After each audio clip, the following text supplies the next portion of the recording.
Hi. The Seven Moons of Maali Almeida by Shehan Karunatilaka. Absolutely loved this one. Really, really did.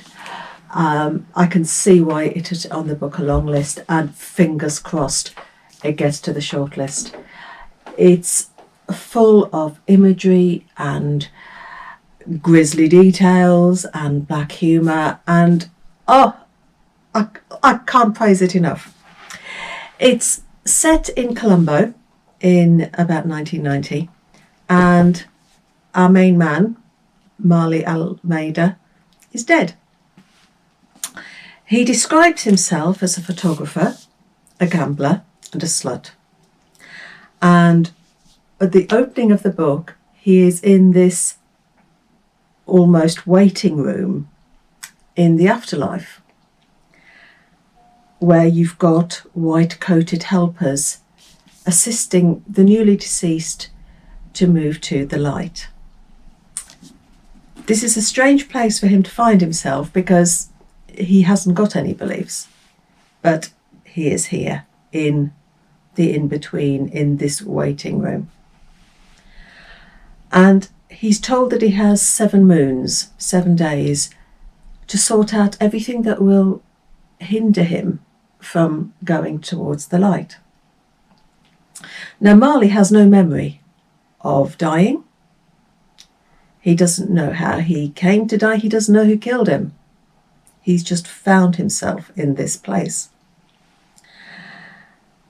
As a war photographer, he was paid to take photographs by whoever would pay him, whether it was the army, whether it was the government, whether it was the different factions of those involved in the Sri Lankan Civil War. And as a kind of insurance, he's kept hidden a set of photographs and a set of negatives of proof of double dealing, of torture, of murder. He's kept these hidden. And he knows that what he needs to do is get these out into public domain so that hopefully it will bring the war to an end. Hopefully it will bring justice for those that have died.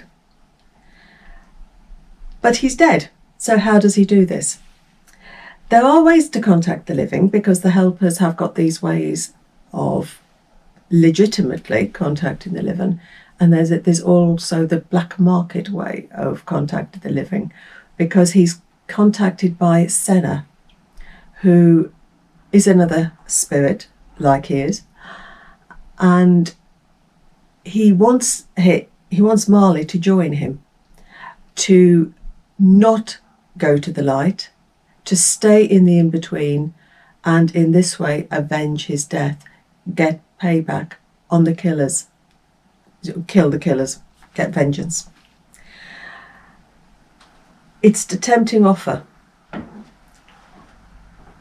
And Maali is tempted because Senna has got these other ways to contact the living. There's a murder mystery element to this novel, as Maali tries to find out who killed him, why he died, and he also tries to get the photographs into the light. In his life, he lived with Jackie and her cousin Didi, who is the son of a government minister.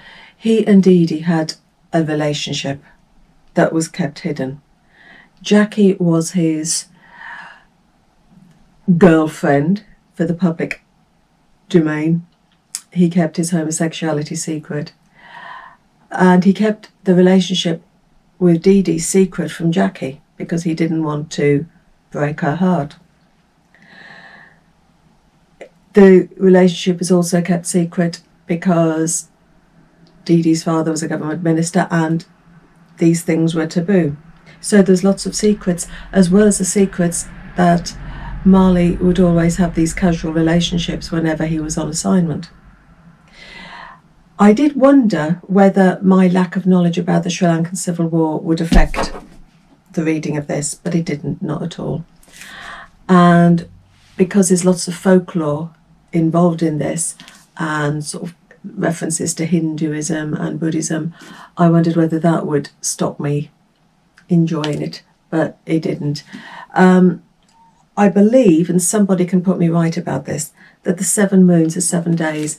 There's some sort of ritual where for the first 7 days after a person dies, those are the most important days as regards prayer and ritual. But I've got something ticking away in my brain about that, but you'll have to put me right on this. I'm not quite sure. I love this particularly because the more you read, the more you learn about Maali. You learn about him from the people that he's haunting, and you learn about him from the stories that he tells about the photos that he took, the things that he witnessed. As for the ending was excellent. I loved this one. I really, really did. And I so hope it gets onto the shortlist. So, The 7 Moons of Maali Almeida, a terrific read.